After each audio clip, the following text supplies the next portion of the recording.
bajo estructura.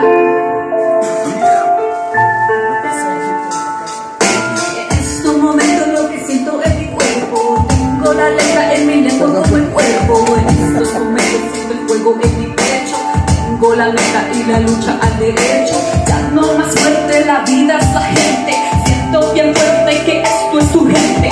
La verdad está de frente, pero finalmente no la quieren ver porque no es conveniente. El hechizo sigue vivo, pero el pueblo sigue unido. El camino es el destino, se escribió si lo imagino. Hasta el muerto se hace vivo, títer escondido. Vibración de sanación con el camino femenino. Oración y acción transformará esta nación. Yo predico con lenguaje de bendición. Levantar el gozo y vivir sabroso. Que la vida pura se note en el rostro. Por oportunidades para todas las edades. Que los jóvenes tengan las armas. Por trabajo digno con un sueldo fijo. Y enfocarte en lo que amas. No más guerra del poder que pisotea al inocente. Yo en la paz tengo ganas. Hay mujer valiente, fuerte y consciente. Desde aquí nacen las ramas.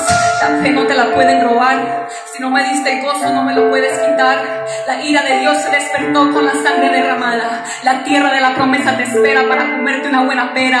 Bien fiera la muchacha que todavía tiene la valentía de amar, aunque todos los días la quieran matar. Aquí hay sabiduría, sinfonía y alegría.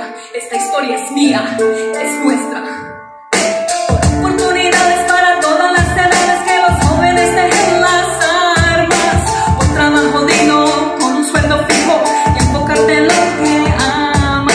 No más guerra del poder que pisotea al inocente.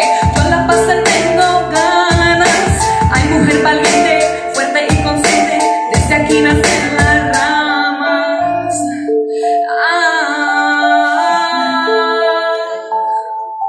Por la dignidad y el cambio.